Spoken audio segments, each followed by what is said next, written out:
Hey there guys, this is Reckles with WTBGold Blue, and today we're going to be going over how to kill Carroteye, Mr. Terrible, and Sloppus, who apparently likes some turkey legs. He's just not very good at digesting them.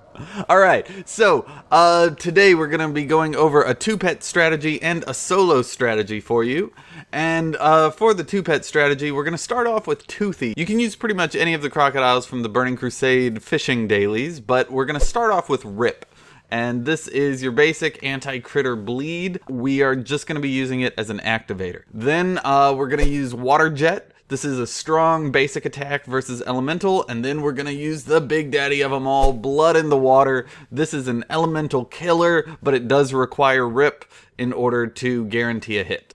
So our second pet in this strat is the mechanical Pandaren dragonling. This is crafted by engineers, so you should probably just get it on the auction house.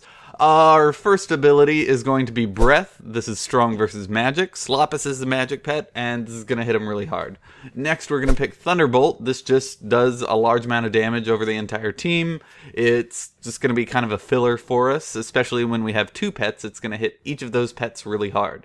And then we're going to use Decoy. Decoy blocks 2 attacks, not 2 rounds, just 2 attacks. And we're going to use this to make sure we can hit Sloppus. Alright, so let's get into the fight.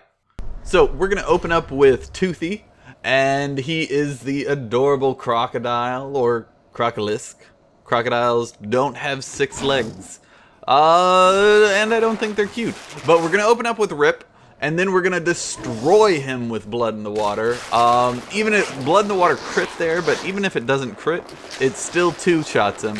It does 950 damage, and he goes down to 910 health, something like that. So, then Carroteye comes out, and we Water Jet him once, and he does a little bit of damage to us. And then we Water Jet him again, and he cleanses himself. And then we Water Jet him again, and he kills us before we can. So, he is almost dead. We bring in our mechanical Pandaren dragonling, throw out a Thunderbolt, and start taking some decent damage. But one more breath because we are faster, and Carroteye goes down. So, now we're going to do our decoy, since we saved it up, and this guarantees that we don't take the debuff that stops us from being able to hit things. Now, this is important because Sloppus does a ton of damage, and he heals himself for a bunch. So we want to make sure we knock him out, and as you can see, each breath is doing 520 damage to him. That's a huge amount of damage, and it only takes a few breaths to kill the magic, since each one was at the maximum amount of damage we could do to him. So that's it. That's the 2-pet strategy. I hope you enjoy, and let's go on to the solo strat. For the solo strat, we're going to be using Scooter the Snail.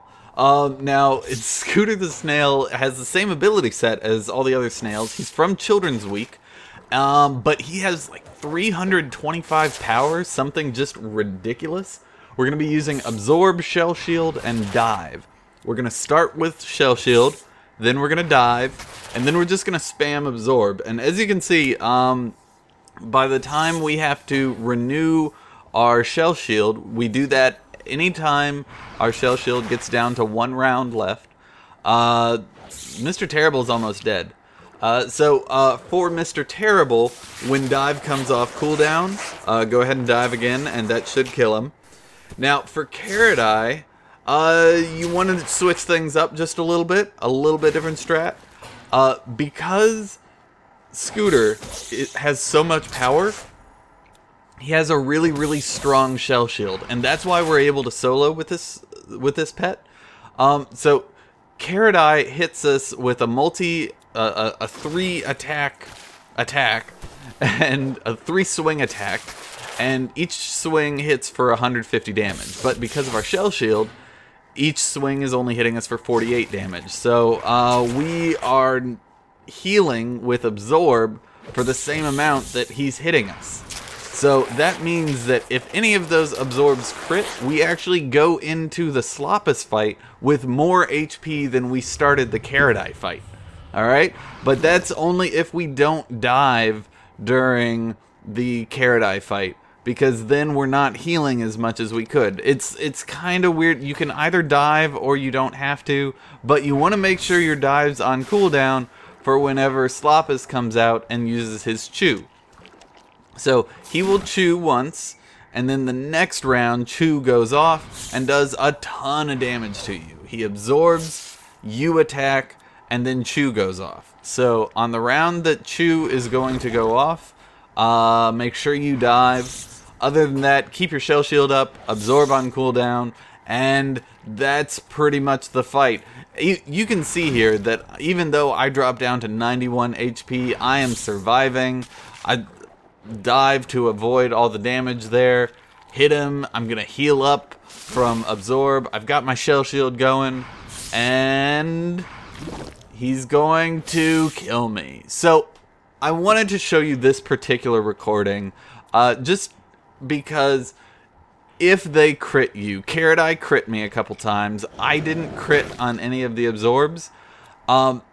You're probably not going to solo. So this isn't a guaranteed solo like some of the other strategies I've showed you in the past. But I wanted to make sure that y'all saw that it's doable, but difficult. Anyway, so make sure you subscribe. If you want to see the playlist of all the pet battle videos I've got, it's right here. And my most recent one is right here. It's Eleanor. So check that out, and I will see you guys later.